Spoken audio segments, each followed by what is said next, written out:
And the rule is that I just go forward. I can't look back at all. I'm not allowed to go back and edit anything. I'm not allowed to go back and read anything. I'm not allowed to go back and touch anything. I just go forward. And because I think it's so easy to get stuck in that feedback loop otherwise. So even though I know it's absolute gubbins that I am writing, even though if it doesn't match with 4 chapters full, even if someone walks in a blue hat and they leave the room a penguin, we just keep on going until I get to the end. I always differentiate these two things. There's being a writer and there's being an author. Writing is the skill that you need to be an author. Author is the job of being a writer. And I do think they're slightly different things. And I think you do well to remember that they are slightly different things. So my skill and my sort of what I physically need to do is write. But my job is being an author, and it's the stuff that comes with being an author that can take, curiously, a lot of time away from being a writer. Hello, welcome along to a brand new episode of Writer's Routine. My name's Dan Simpson. This is the show where we take a look inside an author's working day. And this week, we're chatting to Maz Evans. Maz is award nominated across genres and audiences too. For her kids' stuff, she's been nominated for the prestigious Carnegie Award. And for her debut adult novel, she was shortlisted for a CWA Golden Dagger Award. She's back with a new one. It's called That'll Teach Her.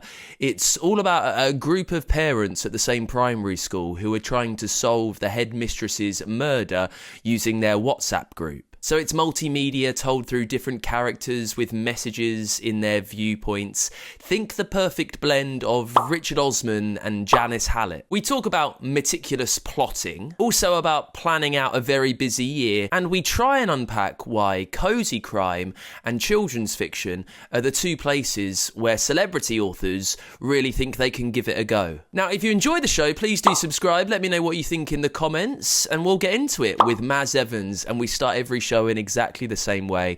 What does she see around her in the place where she sits down to write? Well, now I am beaming to you from my writing shed, and I have a particularly intense relationship with my writing shed. I like it more than at least 40% of the people I actually live with. And it's an excellent place to be largely because they're not, I'll be honest, Dan. That is one of the key benefits of the shed. Nobody that I live with is here. So my writing shed is a great big purple wooden shed in my garden. And I have, my pride and joy is Gladys, my pink Welsh dresser that I painted myself. I act about painting Gladys like probably Michelangelo felt about the Sistine Chapel ceiling, and they're not dissimilar creative achievements, to be honest. And it's full of books everywhere. So there's books that I have written. There are books that proper decent authors have written. I have 2 tables. I have my computer desk where I do all my typing and this kind of lovely thing. And I've got Fred, my reconditioned farmhouse table that I do a lot of work by hand when I'm planning particularly. So I need someone to kind of sit and write. And I don't know why I find it really helpful to write somewhere where a computer is not. So I've got very much a sort of analog desk and a digital desk. And I find that quite helpful to separate some of the church and state of planning, writing and editing. Well, I'm looking around you and it looks like fairly sparse, well put together. I don't know how much of that is just because you're on camera. I'll take that compliment. Sparse and well put together, that'd be lovely. I think I need busyness around me, right? I need quite a lot of stuff, whereas you're clearly someone that likes a bit of order. How much is that influential in like you creating in that space? Well, let me give you some context here. My new friend Dan, I have 3 teenagers between the ages of 14 and 17. So if I need busyness and mess, I can walk straight over the garden and have my fill. There is not a room in my house that they will not daily destroy and desecrate. So I suppose as a response to that, my space is beautiful, immaculate and ordered. I am, for me, tidy house, tidy mind. So it's a very good indication of where I'm at in the process and where I'm at in the sort of psychology of the thing. It depends how messy I get. So as I get further and further down a book, me, my shed, my house, my life get messier and messier and messier. And then in editing, I tend to tidy it up. So the 2 processes are very, very synchronized. They kind of a very good indication of where I'm at personally. What is there around you that maybe keeps you in line with what you're there to do? So any like research materials, any plotting, any planning? Can I spot Post-it notes behind you in some form of order? That is very beady-eyed of you. So I don't normally do this, but I'm currently writing my next adult novel. And when I say adult novel, it always sounds faintly dubious, but I say it as distinct from my career as a children's author, which I also am. So I'm writing my third adult novel at the moment. And what you can see is the multicoloured coding system for the new book. That is a beast of a multi-timeline, just word pile at the moment. I've never done this before. Normally I can sort of plan on paper, but I needed for this book a kind of physical representation of all the bits. There are 12 narrators narrating in 3 timelines. So the different they're not post-it notes, they're what you call index cards, kind of relate to the timeline, who's there. And it's been really useful because I can literally physically pick them up and move them around, because it's that kind of book that's like a Jenga tower. So you need to kind of move the pieces around. And for me, it's been really useful to be able to do that. And like a Jenga tower, it has regularly collapsed at my feet. But so far, that's where it's at the moment. So everything's come off the wall, and I'm like, it's like sort of my crime wall, and I will use it again. It's been a very useful system. It seems like quite a big undertaking, 12 narrators across 3 different timelines. I guess, how much of that as an author is like an organic idea? How much of it is you want to challenge yourself and see if you can do it? You're missing a key question, which is how much of it is plain stupidity, which seems to govern a great amount of my creative process, more than I would like. I think this move into becoming an adult author has been a really creatively invigorating experience for me, because I love being a children's author. I've published 15, I should probably know that, children's novels, and I love it. But I think if you're not pushing yourself, you're stagnating. And the move into adult was very much about that for me, to kind of give myself a creative boot up the bum. And with every book, like with every child, you learn something new. And I think I am conscious. There are greater freedoms in the adult space, in certain regards, and I'm really keen to use those. And everything I do, I mean, I make life unnecessarily hard for myself. I literally just shout at myself daily, like, why, Maz, why? Why until one book, one narrator, one timeline? That would be much, but no. And every book teaches me something about my craft and pushes me harder. And that's important. I don't ever want to get to a point where I am sort of standing still, nor where I think I've done everything I can do, because at that point I'm either arrogant or dead. So I like the fact that, every time I come up with a book, I really mess it up and try and make it as difficult for myself as possible. Sounds really, really stupid when you say it out loud, but it's kind of, it's what keeps me. I have the attention span of a gnat, so it keeps me interested, and I think it keeps me sharper as a writer, I hope.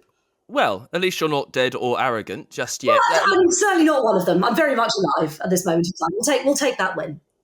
And just like talking about my beady eyes, behind you, I can see one of those big, like, bouncy medicine balls that you're sitting on. What? Oh, yeah. Where you're going to sit, what you're going to do.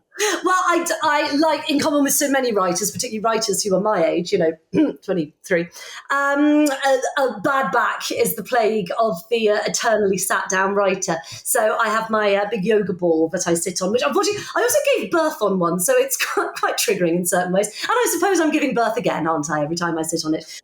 But it's just to make me. I also have a sit-stand desk. And the deal is supposed to be that I sit for 20 minutes and I stand for 20 minutes, so that I don't do any damage to my already decrepit spine. I have lots of different places to sit and stand just to keep me moving. And I deliberately put things all around the room, so I have to go up and get them. Because once I'm in the zone, once I'm locked in, I will sit here and stagnate for 6 hours without moving. So I need to do things that will make me move. Otherwise, as I recently did, I will just throw my back out. And for me, a sort of funny part of the creative process is really important to me is exercise, because I find if I don't sort of look after my physical health, my kind of cerebral health tends to suffer. And again, it's a good reason to get out of the house. But I find when I'm exercising, sort of endorphined up, it's so much better for the writing. So I try to do things that make me move and make me kind of, not just sit here and stare at the screen all day, which I would gladly do. And let's get quite niche with the difference between the two places. As you say, right behind you now, you've got like kind of an older, bigger, clunky, more traditional writing desk that you're doing a lot by hand with. So just on there, like, Are you focused on the notebook that you're using, the pen that you're writing? I know that some authors can get a bit precious, or particular for another word. We're all stationary fetishists. I only work in pencil, so I don't know why. I have the most abysmal handwriting. Nobody can read my handwriting, not even I. But I have to have these. I'm showing these retractable plastic pencils that, for some reason, because I have terrible handwriting, if I have a really sharp point, it makes my writing a little more discernible because at least it's neat and tidy. And I do a huge amount. Again, I'm showing one for those who aren't watching. Spider diagrams are my big thing, where I can just spurt down any number of ideas, and I find that's a very freeing thing to do. So I just find, and this sounds sort of a bit pretentious, but see, I'm nearly arrogant already. I'm not dead, but I'm getting arrogant. I find something about the connection between brain to hand when I'm planning, and I don't know why it's a different process. If I try to type out this, and I'm a demon fast typist, but maybe that's the problem, I think. I go too quickly, whereas my hand can keep up with my brain, which works rather more slowly. When I'm writing, I type like the clappers and off I go. But when I'm planning, there's just something about that process from brain to pencil that, I don't know, I find much easier for generating ideas. I never use notebooks. This is my most controversial. Every time I mention this on Twitter, it's like I've just, voted for the wrong American president. I am not a fan of the notebook, because what I hate about notebooks is all your notes are in a weird order and you're stuck with the order that they're in. So what I do is I write on loose A4 paper, and I use those clips, I don't know what they're called, the ones with a bit of string and two toggly bits on the end. And then I can have all my notes ordered with all the characters in one place, because obviously all these things develop at different rates. So all my characters in one place, all my plotting notes in one place, all my research in one place, and then I end up with this big sort of bundle of things that I can reorganize as I want. So I would probably change voting patterns, religion, hair color, job, probably put my children up for adoption, go and live on the outer rings of Saturn before I would give up any of those things in my writing process. I like to think normally I'm quite a flexible, open-minded person. Not with this. I'm just right. It's just right to do it. Anything else is up for conversation, but not that. I will die on that hill. That's the more traditional romantic writing place. You've also got the computer in front of you. Are you that bothered about writing software? Do you have any strong font opinions there, Maz? So I'm not a very visual person, as you can see if you can see my hair today. Definitely not one for the visuals. But I have been not recent a convert to Scrivener these past probably. I think it came on about my third book, and I'm just writing my 19th. So for the past 16 books, and I think it's brilliant. I use maybe 1% of its functionality because I'm a complete technophobe and I don't really understand it.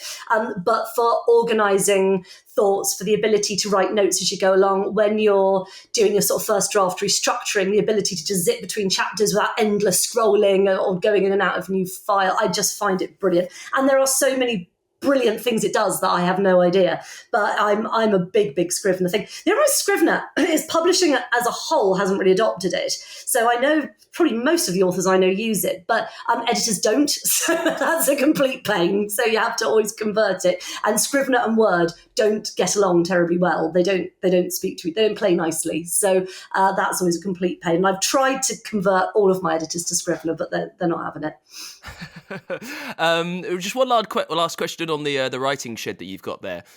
This is quite clearly your safe space, your working space, your space away from the chaos and the mess of having children. How ideal is it? Like, you have designed this space for your work. Is there anything that you change about it? How perfect is it kind of aligned with your plans? Well, just absolutely, because I have dreamt about this thing. This is, some writers dream of like a Hollywood deal, or they dream of, of being a Sunday Times bestseller. I just wanted a shed. I just wanted a shed. That was the sum total of my ambitions. And so I was actually relatively new. I've only had it for 18 months. But I have to say, and it's a massive privilege to have one, and I'm very aware of that, privilege to own a house, privilege to be able to build a shed in the back garden, all of those things. I'm very fortunate. And they have come out of writing books, which is very nice. No, I'd be able to afford either thing otherwise. But it's been a real game changer for me because, again, dead or arrogant and pretentious, I change mindset when I come in here. This is my workspace. My work is no longer in my house. So when I'm in my house, as much as any writer can be, I'm at home, and when I'm here, I'm at work. And that separation has been really, really helpful for me. And also, it's just a peaceful, dedicated space. It's just mine. I don't have to clear it off for breakfast, and I don't have, which I have done the entirety of my 20-year writing career, just so I don't sound like Lady Mark here. I have written on kitchen tables. I've written in bathrooms. I've had a tiny little desk in the corner of my bedroom. I've having my own writing space is a very new luxury. But I must say it's been brilliant because I can just leave the world behind a little bit over the garden there, and I can just come and sit in here and work, and I can leave notes everywhere, and I can have all my research around me. And but more than that, it's just the mental sort of headspace that I enter when I come into that. Now I'm at work, and I found that I thought I was talking myself into buying it, but actually I have to say it's been a brilliant development. And I think my output, which is fairly significant at the best of times, has been even more so since I've got it. And I think the shed is at least in part responsible for that. But how noticeable is it then? If you were writing for, let's say, 18 years at messy tables or in the bathroom or wherever anything was happening, you were still like prolific during that time. But now that in the last 18 months, there has been quite a deep change that you say. How noticeable has that been? Is it in output? Is it workload? Is it just your ability to leave at the end of the day and be more present with your family?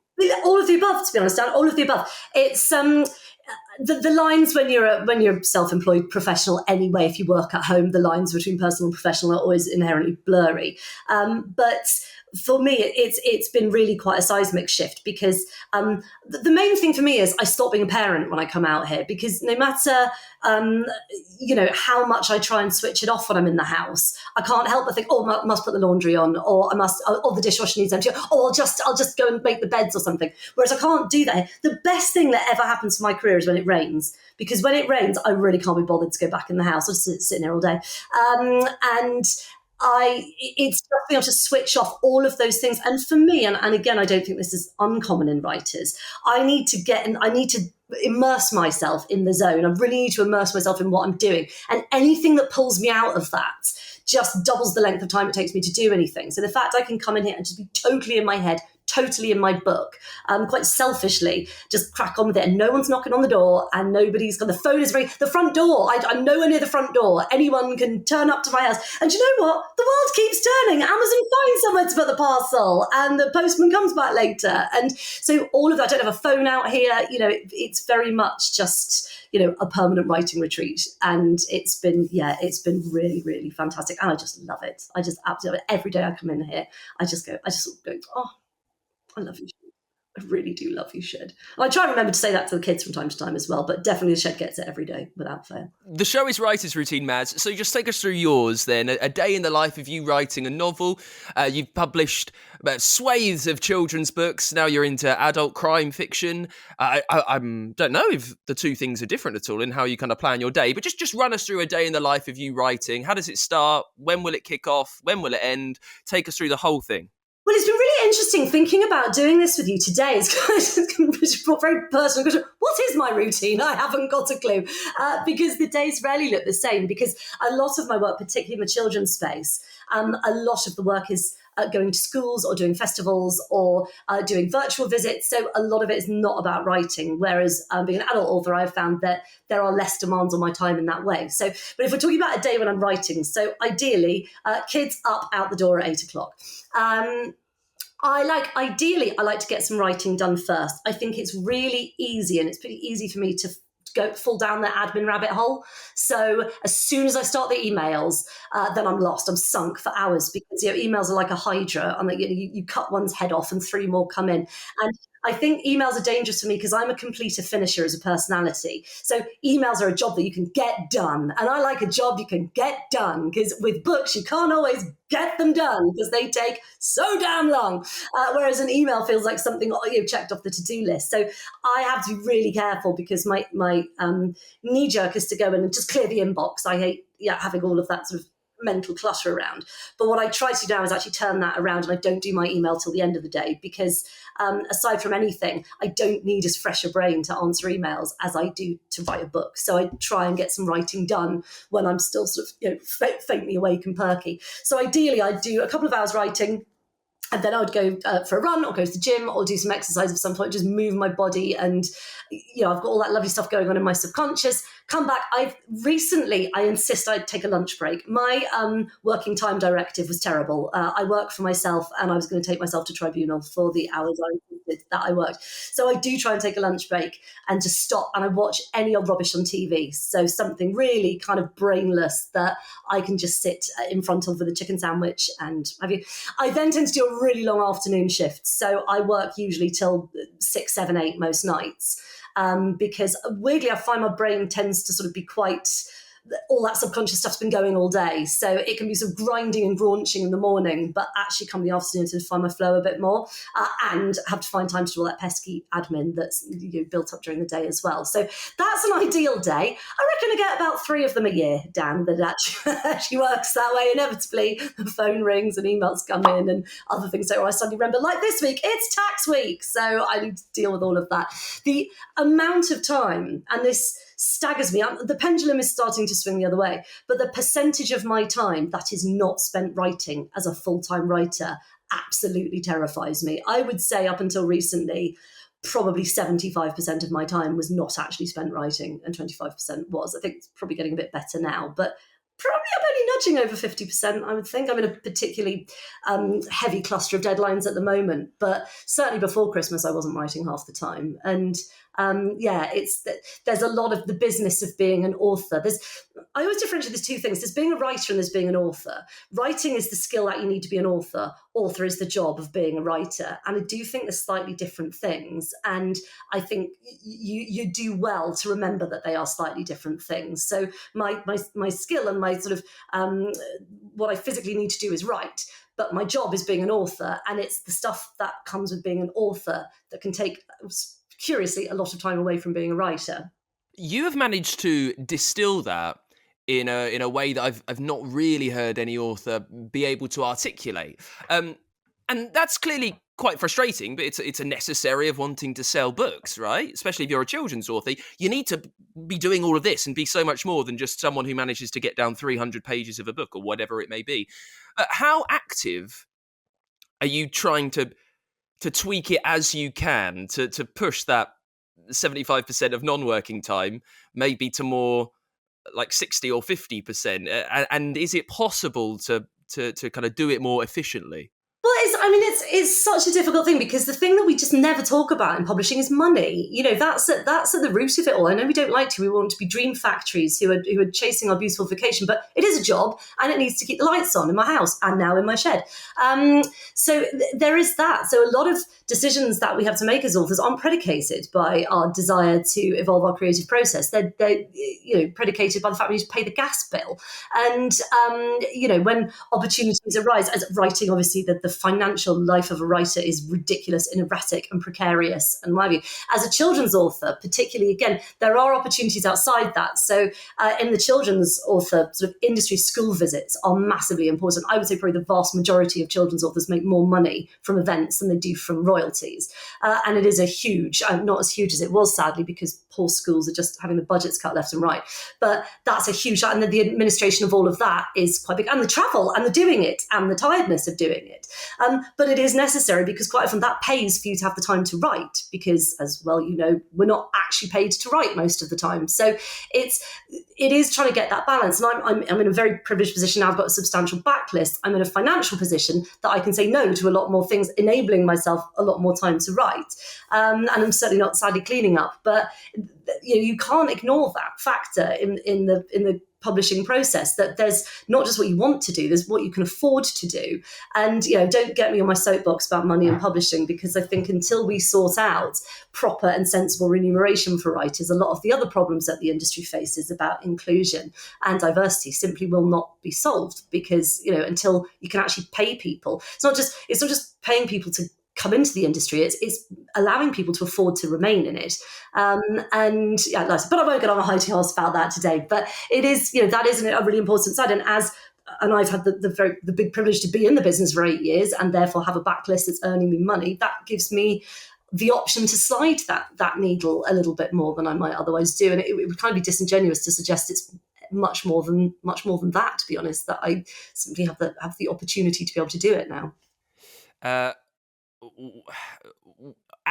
Through the last 20 years or so, before you kind of had this backlog, And it would have been a struggle, as you say. Like financially, it's hard to keep the lights on, especially as a children's author. And it's awful to say, but it's much worse now than it has been before. Was there a moment where you remember it starting to come good, where you thinking, oh, okay, like this is attainable now. I've got through the slog early years where I'm really, really scraping by. And I mean, it's not affording a shed. It's simply being able to be slightly more picky with what you're doing, where it is, knowing that you need to create more time for actually storytelling. Yeah, and marshalling your resources, because, like I say, even at my great age of 23, sadly there is a limit to how much I can do. I don't have quite the energy and resources that I had 20 years ago. I mean, I've only been a published author for 8 years. I was a journalist prior to that, so I've been a writer of some sort for most of my professional life. But I've only been an author for 8 years. And I've always said, so I was very fortunate. My debut children's book, Who Let the Gods Out, was Waterstone's Book of the Month. So I became a best-selling author on my first week in the job.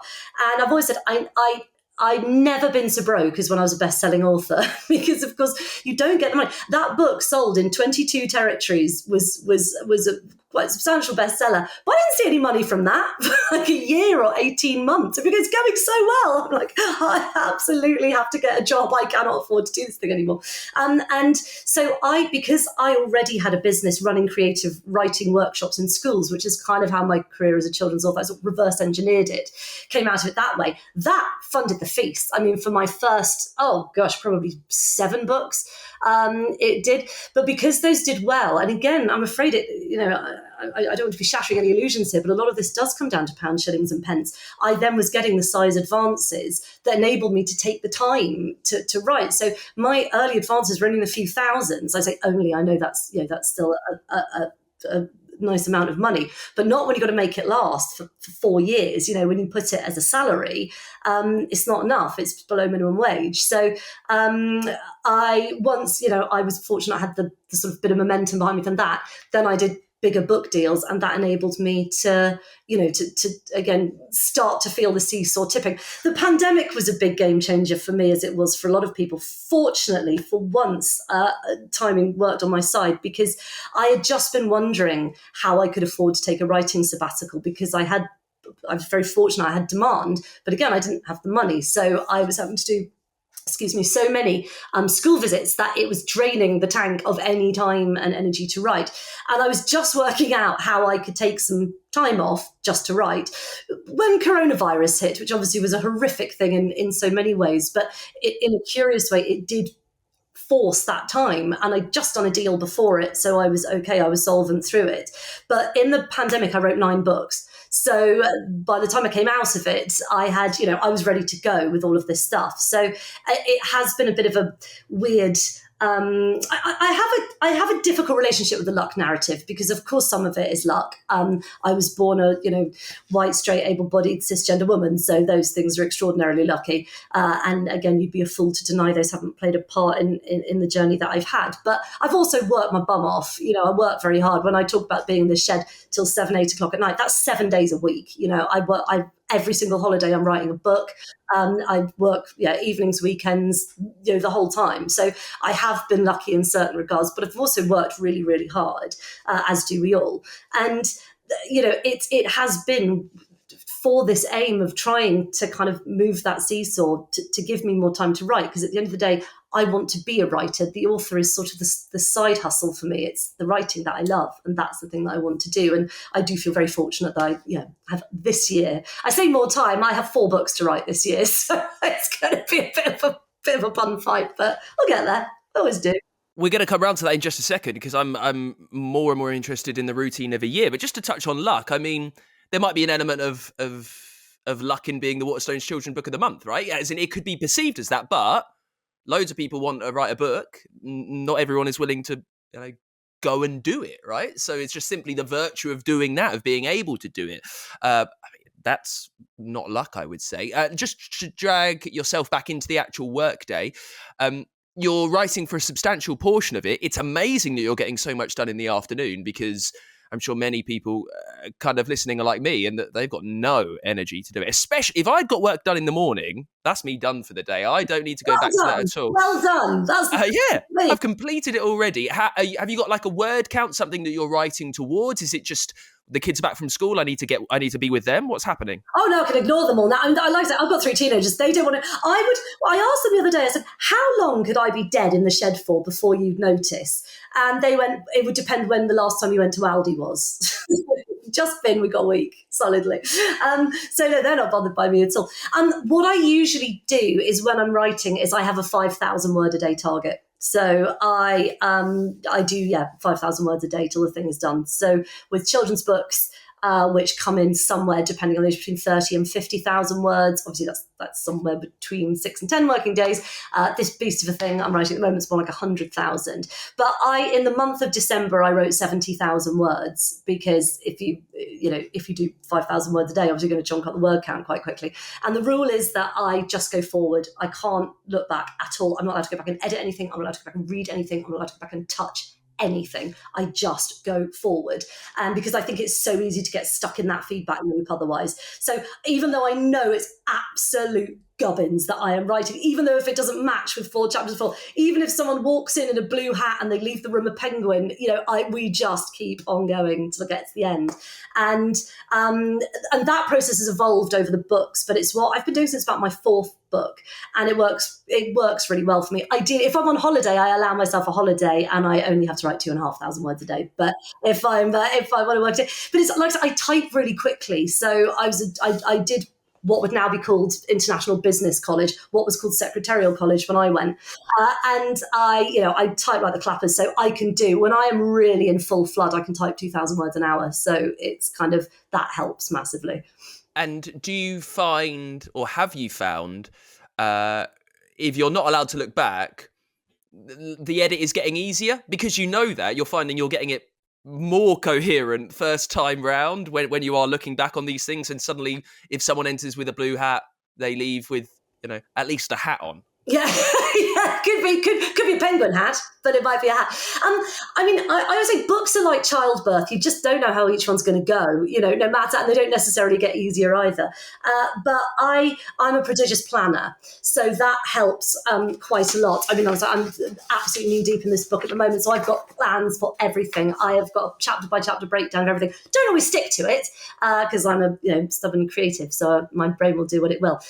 But because I've planned, that mitigates some of it, so I broadly know where I'm going. So I've plotted the whole book out chapter by chapter, and even if I go off piste, I've got the route map to come back to. So that makes quite a big difference, I think. But also it's just giving yourself permission to write rubbish, I think is so important, because sometimes that's when the good stuff turns up. So I'm writing away, I'm not going back to someone like, and what's this person saying? And why are they going here? And I don't know, but I'm going with them.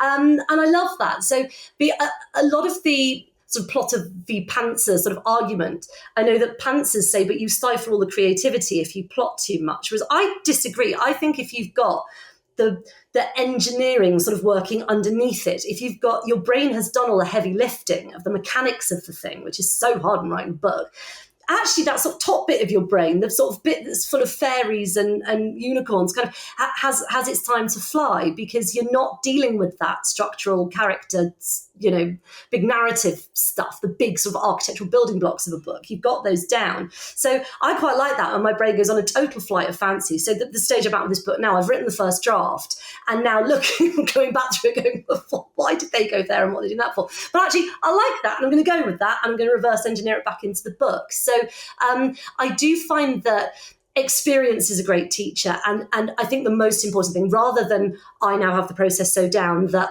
sort of what you're saying, I do it right before I put it down, that certainly isn't happening. But what I do have is the faith and the confidence, arrogance, some might say, to know that I will be able to sort it out, because I have done it 18 times before. So, it's that sort of, I know that even if I'm writing absolute rubbish, and even if it's turgid, awful prose, and I'm having a really bad day and I'm having to crank these words out, I know there will come a day I will be able to fix it. And I think that's the advantage, because you talk about, and you're absolutely right, the most important thing you can do to become an author is write a book. It's amazing how many people miss this piece of information, that actually you do need to write the thing. I will talk to aspirant writers, somebody who's got a marketing plan, merchandise, they've got it all figured out, but haven't actually written a book yet.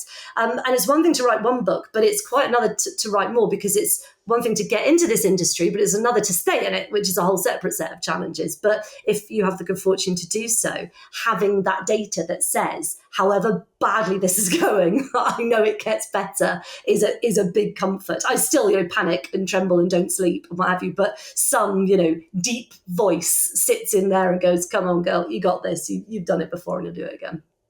Let's move to a year then, if that's okay, because you're writing crime now and you're working on this big beast, this 100,000 word thing that's coming. I imagine, you still got kids who are interested in what you're writing, so there has to be a thought about what you're going to turn out for them.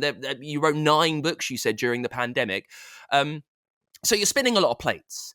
Take us through a year not as in fine detail of every single day, that's all right. When will you start to do one? When will you hand that in? When are you thinking of the next one? Just try and break that down for us if you can. Well, this is quite a good year, actually. I mean, it's a crazy year. A good year as an example. So the only reason I can produce multiple books a year is I have to have them all going.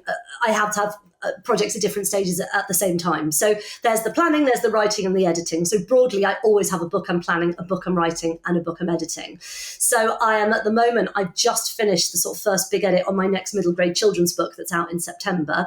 And I was doing that concurrently with writing this next adult book. However, I'm plotting out my next children's book at the same time. So the children's book I filed last week. So we're speaking at the end of January. So that was sort of mid-January. This adult book is due at the end of February. My next children's book is due in May. And then I've got another project I'm not allowed to talk about. It's not a book, but it is a writing thing and it is to do with books. It's very exciting. And that is due in July. And then my next children's book is due in October. So it's... it's just silly. But usually I certainly have 2 or 3, but I always have that kind of going. So even though I'm full on, like so deep into this book at the moment, I am having to start the process. I was like, writing's like playing pool or snooker. You always have to be thinking several shots ahead. And so even though I'm absolutely got no brain space really for anything other than this book, I'm sort of starting to plan up the next one, but also I've got to have ideas for what comes after that, because as we know, publishing is a glacial process. So we're going to need to start conversations about that. I mean, I've got books publishing now until 2027, but we need to start talking about what's going to come after those, because a book takes, for me, certainly quite a long time to ferment. So I need those sort of seeds in my head to do. But there are also hotspots of things. So as a children's author, the first week of March is World Book Week. So just forget it. We'll be on the road doing events the entire time. There's the summer festival season, there's the autumn festival season. So those things kind of interrupt. And then there's school visits and conferences and, glorious podcasts and other lovely things that come along during the years. So, and I love that. I mean, it's probably the thing I love most about this job is I can't tell you what a day in my life is like, because no two are the same. And that's one of the most glorious things about this job for me. What are you doing to make it easier for yourself? Because writing crime is a different process to writing a children's novel.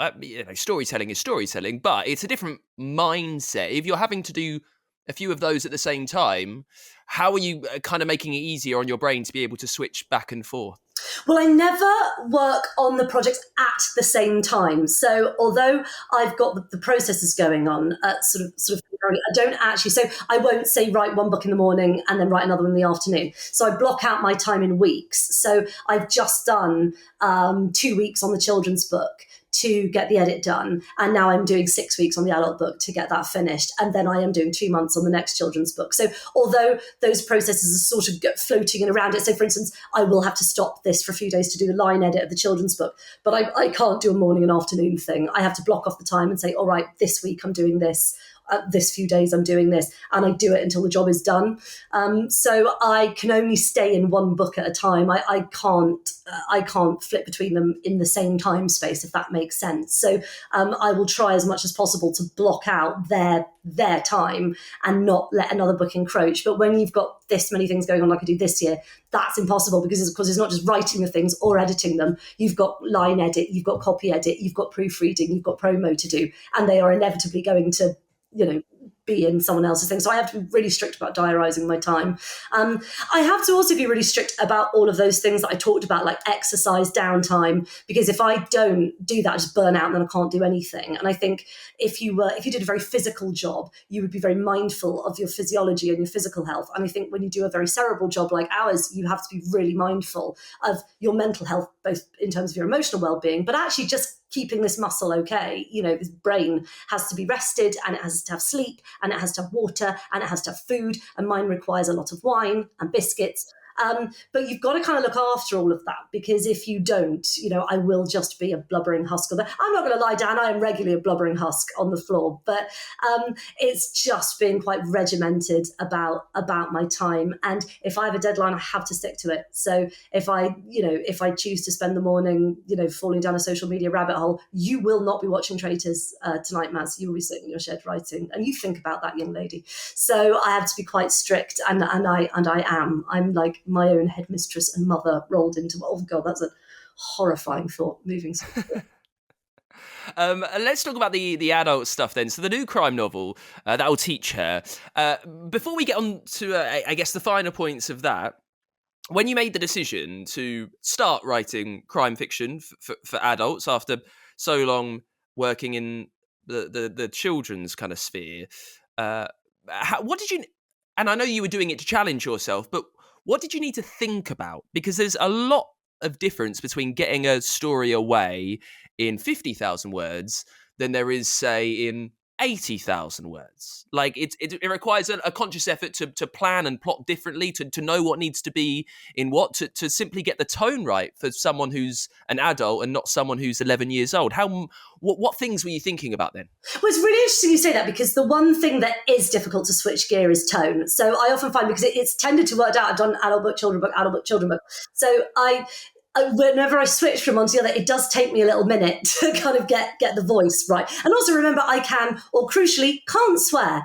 And I get my vocabulary sort of age appropriate and all this. So there's definitely a gear shift in that. But honestly, and you've said it twice now, for me, the two processes aren't that different, because it's plotting a story, and a crime book is all about plot. So, but actually, so is a decent children's book. So all of it is just about who does what at what point. And in a crime book, obviously, generically, there are certain things, someone needs to get murdered, someone needs to be looking for them. But in a children's book, someone's doing something, someone's looking for them, blah, blah, blah. The same plot point. Every story is about somebody who wants something. There's a problem, something gets in the way, and they do or don't get what they want. That's every single story that's ever told, whether it's children's crime, fantasy, horror. They all follow the same sort of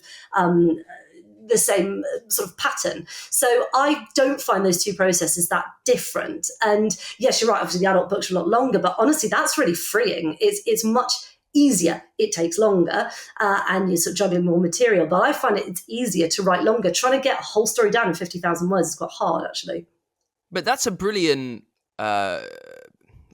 discipline that you've been able to develop by writing for children. Like, if you can get a story away in 50,000 words, I think you're doing much better than many, many authors who, for some reason, need to take 120,000 words to do it. How much has one affected the other? They're very helpful. They're very symbiotic, because, children's writing teaches a sort of a necessary contraction of prose, that you have to be quite economical and be able to convey a lot in as fewer words or as little stories you can.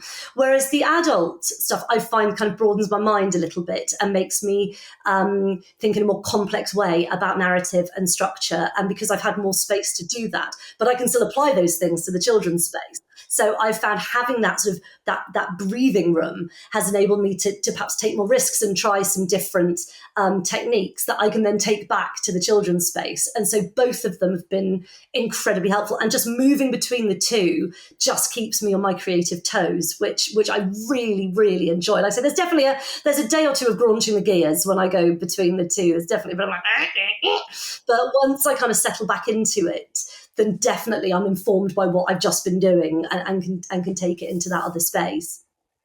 Now, here is a question that is not coming off as judgmental by all means. It's just an observation because you are a children's author and a crime author. Now, both of those spheres are dominated at the moment with celebrities who want to give it a go, right? Why do you think if a celebrity wants to be an author, they might start with children? If they don't want to do that, why do they start with typically cozy crime? Why do you perceive those are the two entry points? I think they think it's easier. I mean, I think they think it's easier, and they're completely wrong. I mean, about both things. I think with children's, of course, because I think that sort of trend in children says, I'm going to use the word deliberately, infected the adult space as well, because they've seen the astronomical success that can be had in children's books. Children's books are shorter. I think they're perceived as sort of an easier sell. I think they're just perceived as more facile, which, like I say, I will die on the hill that says they are harder to write than adult fiction. So I think that then people have, there are celebrities who just see it as a brand extension, like a perfume or a line of knickers or something. And what really gets my goat is, a lot of celebrities are writers of some sort. They're comedians or what have you. I feel slightly differently about that. Or maybe they do something else and they're really brilliant at writing. Fair play to that as well. But the ones who are not actually writing the books and they're being ghostwritten, and I know the Society of Authors is all across this at the moment, but we all know in children's publishing, the ones who don't write their own books. And all right, if you want to stick your name on the front of a book, that's fine. Well, actually, I don't think it's fine, but let's pretend it's fine. But give credit to the person who is actually doing the writing, because it kind of devalues what we all do. And I suppose it's the way back in the day that in the music industry, people who'd come up through, A&R, and they've been busking and done all of that, and then they see, the winner of Pop Idol come kind of breeze in with their contract. I suppose we feel a bit like that, but I think they are just perceived as easy, which is obviously incredibly insulting to those of us who do either of them, let alone those of us who do both. I love reading a book by a celebrity, going to the thanks at the end, and like trying to decipher the cryptic way that someone has thanked their ghostwriter. It's like, a special thank you to blah de blah for helping me get all these ideas into one place. Thank you to so-and-so. You know what you did.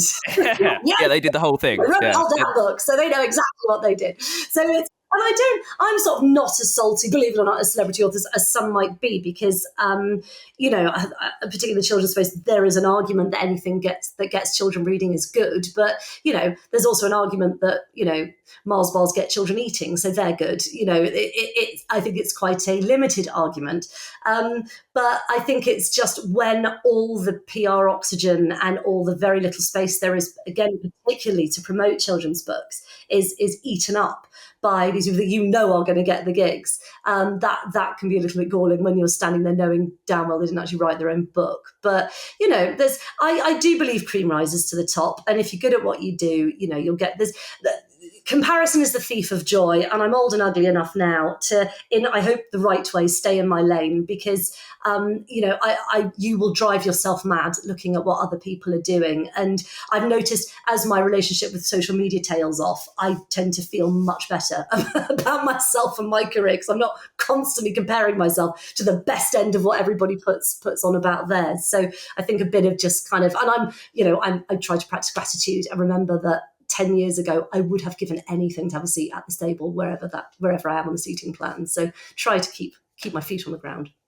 The new novel, That'll Teach Her, Maz. Just tell us about the first moment that the idea for what became this story came into your head. What was the seed that grew the tree? What do you remember about that? Well, it was definitely having 4 children. That was a big help, because this is my school trauma book. So, but not as a child, as a parent. So it is essentially the murder of a reviled head teacher that is solved by the Year 6 parents WhatsApp group. Now, as you can imagine, having 4 children, I'm on about 54 different parents' WhatsApp groups.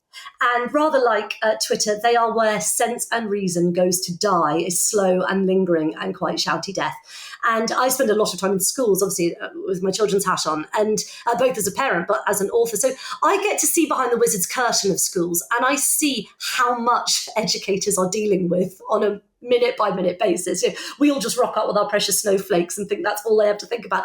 You have no idea. Educators are counsellors, social workers, therapists, chefs. They're doing the laundry, they're doing the social work, they're doing stuff before they get to teach them any, maths. So it's kind of a book to say to educators, really, kind of, I do see you, and I do see how thingy crazy we parents can all be, because I know, I lose all perspective and sense of reason when my children are concerned. So it was kind of born of that, but I just thought, again, I wanted to do something, and it was one of those very funny moments. I pitched it to my agent 3 years ago now, so we just sold Over My Dead Body, and which is my first crime book for adults.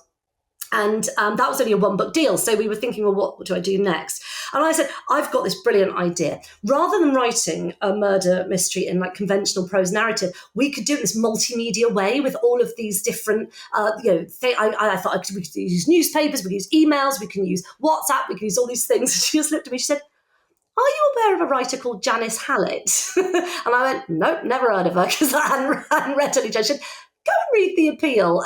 I just read it, and I love Janice. She is one of my favourite. I think she is breathtakingly talented. I bought The Appeal. I started on the train in London. I live in Bournemouth, and I got off. I nearly missed my stop. I took that book. I didn't say hello to my partner, to my children. I went straight up to bed, and I read the whole thing in one sitting, and I didn't stop till I finished at 2:00 in the morning. It was brilliant. But it was a great example of me thinking I had a groundbreaking, genre-defying, publishing, reimagining idea.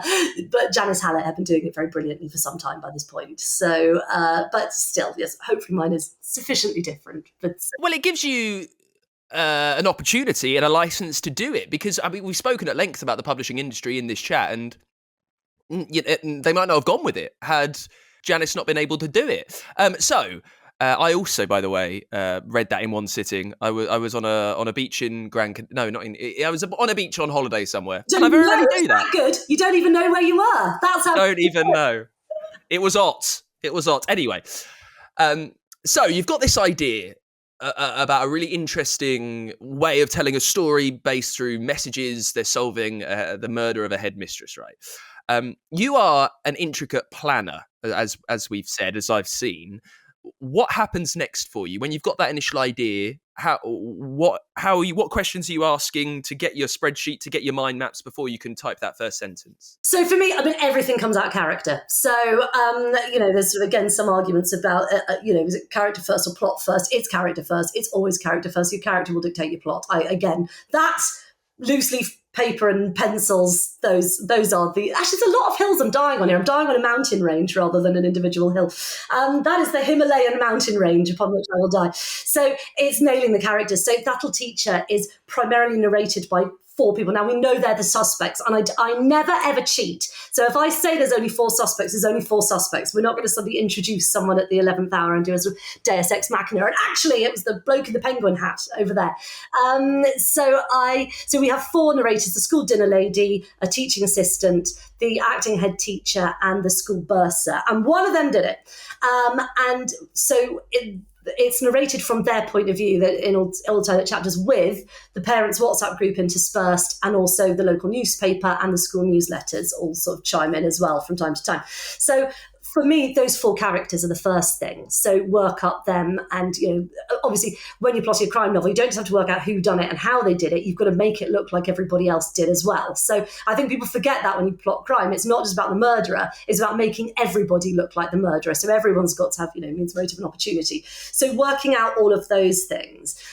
Then something like, so this, we just recorded the audiobook for That Little Teacher, and I have to shout out Ellie Wheeldon at Headline, the audio manager, who somehow did not repeatedly punch me in the face with this book, because there are 46 speaking roles in this book. It's taken 9 of us. It's 9 narrators for this book, and we're all doing 4 or 5 parts. So it's a complex beast of a thing. So I then have to work out all of those characters, and some of them are sort of weightier characters than others. So there's 3 sort of main parents who are trying to solve the crime. But you've got a class of 30 parents, right? So you've got them all chipping in, and you've got some of them are there for sort of comedy relief. Some of them have just got a running obsession or gag. Some of them just archetype. So the mum who's always lost the PE kit, the dad who can't remember the spellings, and there's all sorts of stuff going on. So once you've got all of that, then actually it turns out you've got most of it. So if you've worked all of your characters up, then the plot for me slightly takes care of itself. So then I go through various levels of, once I've sort of got all these disparate ideas, I literally just write a beat sheet, because I come from a world of script writing. I trained as a script writer. So literally in numbered form, everything's going to happen in the book. And that's really useful, because what inevitably happens is you've got 1 to 10 is brilliant and 25 to 35 is brilliant. And there's this aching void in between the two that you haven't figured out. So that makes sure the story adds up. I then write that out in longhand. So I write a longhand synopsis of the sort of whole thing, which will usually be somewhere between 6 to 8 pages of it. So again, I know everything's there. And then from that, I'll break it down chapter by chapter. And so by the time I sit down, this thing is in my head. And I always say a book has to be in my fingers before I can write it. So when it's at the point, I'm literally going to vomit this thing out if I don't start to, something's going to rupture unless I actually get this thing on the page, then off I go. So I think if you've got your character nailed, a lot of the other stuff comes out of that.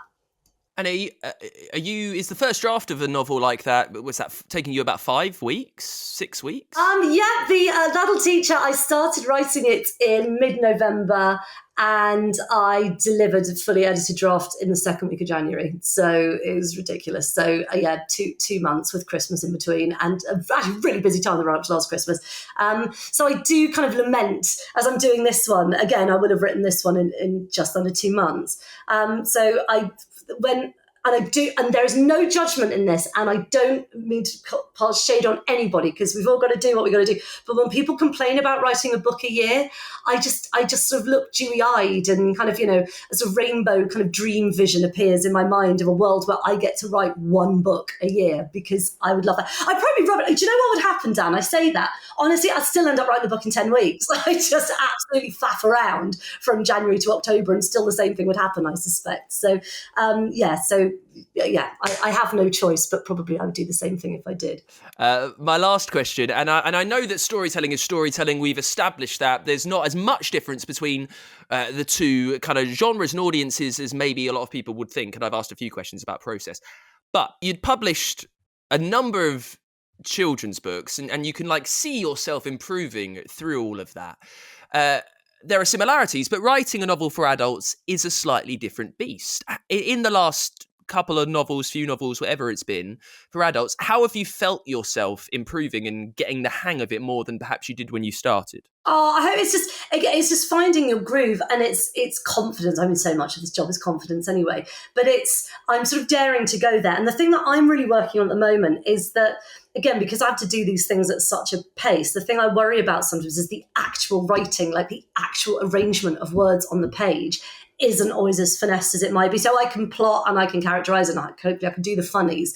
But the real sort of challenge for me at the moment is, and particularly in the adult space, where again I've got a lot more elasticity of language, I think, than I do in the children's space, is to really lean into that and really try and, for want of a lesser cliche, but to hone my craft, because I can get the words down and get the job done, but I would like to write more beautifully than I have been. So this book that I'm working on at the moment, that's a lot about reflection and nostalgia. It's a murder at a university reunion. So you see graduation day, and then you see the reunion 25 years later, and a murder happens in the later reunion that we see where the seeds were sown in 2000 for it.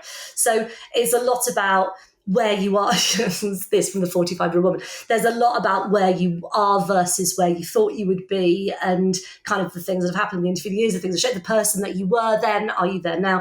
And it's more of an opportunity because it's slightly less of a sort of gag machine than perhaps my previous 2 books have been. It's a chance to really try and lean into that development as a writer, and that for me is the thing I want to do. But as I was saying earlier, what's been really lovely is that's made me sort of go back to my children's novel and go, yeah, I really want to do that in this book as well. And now, because I can do some of that other stuff, the mechanics a bit faster, I just really want to become a better writer in terms of the way that I express myself. So I'm really enjoying that process. It's uncomfortable, as all development should be, but I'm really just kind of going, no, come on, how do I want to say that? What is the better, more, elegant, poetic, lyrical, funny, beautiful way of expressing that same thing? And I'm enjoying that challenge. And that's it for Maz Evans. Thank you so much to Maz for coming on the show. That new novel is That'll Teach Her. You can get a copy right now. If you would like to do it in a way that supports Maz, this podcast, and your local independent bookshop, make sure you use our bookshop.org page. You can get the link in the description down below. Also, drop a comment, let us know what you think. Make sure you subscribe to the podcast too, so new episodes will automatically pop up more or less every week. If you'd like to listen to these on the go, you can get them with over 300 of the best authors around on the Writer's Routine podcast. Make sure you follow the show wherever you normally listen to your podcasts. And you can get in contact with us too at writersroutine.com. Thank you for being there. I will see you next week with a brand new author on the podcast.